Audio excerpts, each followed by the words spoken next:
So with the release of the brand new M2 iPad Air, it kind of put me in this bucket or in this scenario that I wanted to answer, which was, should you buy the budget version of a brand new device or buy an older generation of a formerly premium device? Because that's exactly the situation that we're in right now, right? The M2 iPad Air is a great bargain for a brand new device in the iPad lineup, but should you go out and get a 2018 iPad Pro or an M1 iPad Pro or even an M2 iPad Pro, which might be even cheaper than the cheapest M2 iPad Air, and get a little bit more in terms of hardware, because these devices now are getting to the point where they're only getting better on an incremental basis. So maybe getting an M2 iPad Pro with Thunderbolt and Face ID and ProMotion at a lower price point of a brand new M2 iPad Air could be a better bargain, even though it is an older device. So without further ado, let's kind of talk about that and also compare these two devices. I'm going to be using an M1 iPad Pro to compare to the M2 iPad Air, but most of these things I'm going to speak about are in regards to any iPad Pro 2018 and newer. But let's get into it. So let's quickly talk about all the hardware differences that we see between maybe an older iPad Pro and then the brand new M2 iPad Air. So the first thing you're going to notice is that these are relatively identical from a form factor and a footprint standpoint. The only visual difference that you're going to see between an iPad Pro from 2018 or newer and the brand new M2 iPad Air is if you turn to the back, you do get some different colorways for the iPad Air lineup, like you get the blue colorway, the Starlight, versus you just get space gray or silver on the iPad Pro. And then also you do have the camera bump on the back. Now, if you have the 2018 iPad Pro, you still only get one camera, but with any of the other iPad Pros from 2019 to 2022, you have the dual camera setup with the camera cutout and things like that. That does make it look a little bit different on the rear of the iPad Pro. But on the front side, it looks pretty identical. And then if you go around the sides, you do get the Touch ID sensor, so it's a bigger lock button on the actual iPad Air versus Face ID, which isn't there, so the lock button is a little smaller. You have a different amount of speaker grills. I believe you get more speaker grills on the iPad Air, even though the speakers are better on the iPad Pro. But visually, you're pretty much just looking at the same thing. They're both 12.9-inch displays. They both have the same size bezels. The thickness and the weight and the dimensions are all relatively identical because, in my opinion, the M2 iPad Air is just a recycled 2018 iPad Pro chassis that they decided to kind of spray paint essentially in different colors and call it the new M2 iPad Air.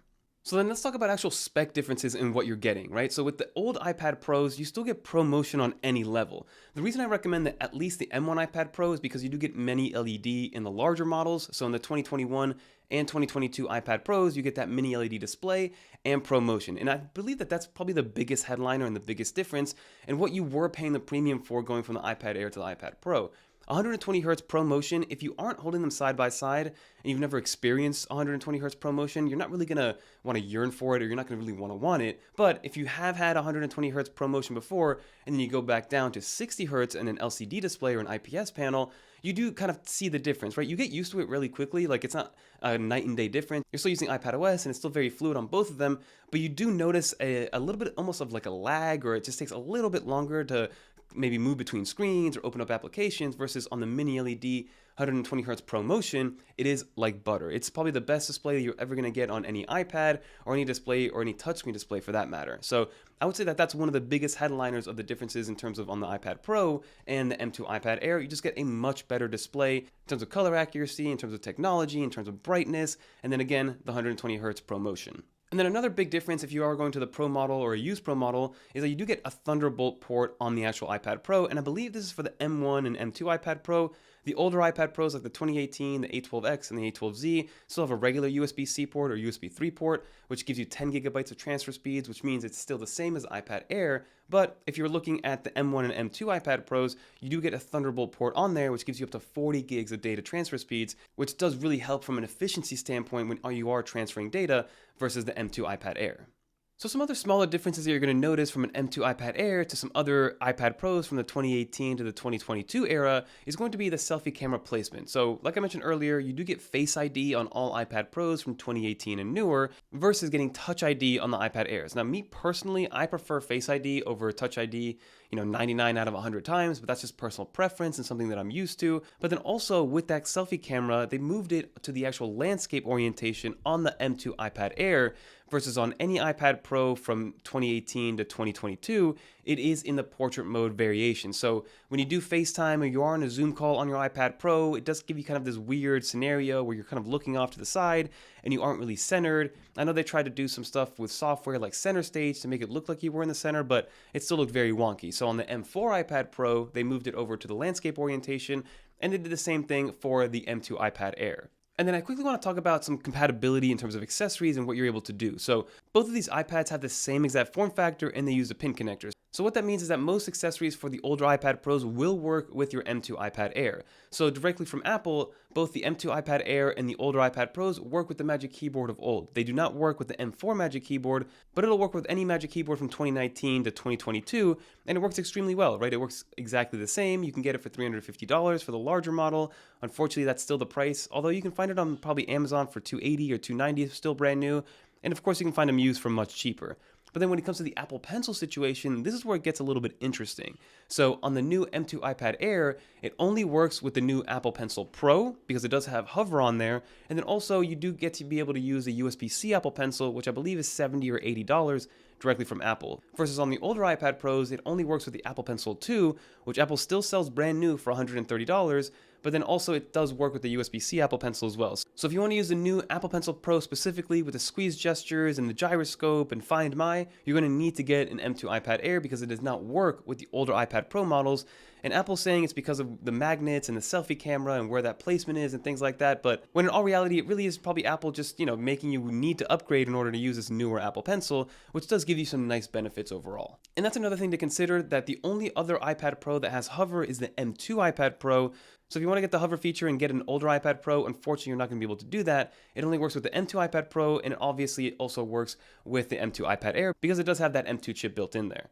And I believe that's a perfect segue into talking about the internal specs of what we're dealing with and how much faster the iPad Air is because it is rocking the M2 chip inside of the iPad Air. So like I said, this is where it gets relatively interesting because it looks like, iPad Pros from 2018 to 2022, they retain their value extremely well. Even the A12X 2018 iPad Pro, if you want to get that 12.9-inch iPad Pro, you still can probably spend $450 to $500 from eBay or Facebook Marketplace, or even refurbished if you find it from Apple directly, although the 2018 one doesn't really show up in the refurbished section anymore. But that is something to consider, that those iPad Pros do retain a lot of value, and they're still relatively powerful even though they don't have an M1 or M2 chip. But when it does come to the speed, the M2 iPad Air should be a little bit faster than the A12X, the A12Z, the M1, and maybe even the M2 iPad Pro, although from the testing that we've seen, the M2 iPad Pro is still relatively quicker than the M2 iPad Air, and we'll touch on that a little bit later. But if you just want pure and raw speed and you want the latest and greatest, then yes, the M2 iPad Air will give you probably 15% boost in performance on the CPU side and probably 20 to 25% boost on the GPU side compared to something like the M1 iPad Pro. But again, if you're not using it for those kind of 5% tasks like exporting 4K footage and LumaFusion, or using Affinity Photo, or developing games and rendering, high quality images and 3D renders, then at the end of the day, the experience is going to be one-to-one, in my opinion. So I would probably go for a cheaper iPad Pro just because you do get the ProMotion and you do get the Thunderbolt and you get everything on top of that, and it just is a more premium device to begin with versus the M2 iPad Air. But another advantage that the M series iPad Pros, even the old ones, have is that if you find one that's a 1TB or 2TB model, now these are going to be a little bit more expensive even in the secondhand market. You will be spending probably $1,000 on these because it is a lot of storage. But you do get the ability to get 16 gigs of RAM versus on the M2 iPad Air, even if you do spec it up to the most storage that you have, they will not give you 16 gigs of RAM. So if you're able to find an M1 iPad Pro, a 1TB version at a decent price, maybe even an $800 price point, then that one's going to be much faster from a CPU and GPU performance side because you do have an additional 8 gigs of RAM to make it 16 on the iPad Pro versus the iPad Air doesn't even give you that option even at the most expensive price point. So at the end of the day, what should you gravitate towards, right? It's again that same question that goes through, should I get the budget version of a brand new device because it is 2024ified, or do I go and get an older generation of a formerly premium product? And in my opinion, there is kind of like this threshold that you want to go and stick to, right? Maybe a 2-3-year-old device I would kind of gravitate towards because not only is it going to still feel premium and still have the latest and greatest and still work with some of those nice accessories like the Magic Keyboard and the Apple Pencil, but you're still going to get at least 3 to 4, maybe even 5 years of software updates. Now, if you go all the way down to the 2018 iPad Pro, even though, yes, it still works fine, like my wife still has the 11-inch 2018 iPad Pro, and it works perfectly for what she needs, right? She uses it for Pinterest and as a baby monitor and just surfing Safari and looking up random stuff. She's not doing anything intense on there, but there will come a time where iPadOS 18 or maybe iPadOS 19 will not be supported by those 2018 iPad Pros, and then you're kind of in a little bit of a pickle. So in my opinion, for this scenario right now, if you're able to find an iPad Pro for sub $800, whether it is the M1 or the M2, I say jump on that one because 120 hertz ProMotion alone might make it worth it. You also get a brighter screen, you get Thunderbolt, you get Face ID over Touch ID, the speakers are much louder and more robust and bassier.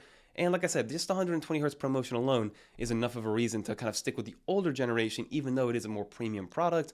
Versus the M2 iPad Air, I guess the only reason you would really want to go over there versus an iPad Pro is going to be battery life, because when it comes to a brand new device, the battery life is going to be amazing. And then the M2 iPad Air on the battery front will be even better because it's not pushing a mini LED display and it's not pushing 120 hertz, and you're still getting a big size battery in that iPad Air. Versus a used iPad Pro, you don't really know what you're getting yourself into if the previous owner really took care of the battery. Like for me, I did not take care of my M1 iPad Pro battery life whatsoever, because I don't know, I always had the screen on, I always had it plugged in, I never put it in low power mode, and I kind of just ran through that battery pretty harshly, and now it only gets 3 to maybe 4 hours of battery life in total, versus the iPad Air should give you 10 to 12 hours of, continuous playback time on that battery life. So that would be the only real reason, and maybe if you want, to be able to use the Apple Pencil Pro, that's why I would gravitate towards that. But otherwise, if you trust where it's coming from, and if you're okay with the battery life maybe not being as good as a brand new battery in an iPad Air, then I think the iPad Pro is going to be an absolute bargain. Again, for instance, my M1 iPad Pro with Magic Keyboard and Apple Pencil 2,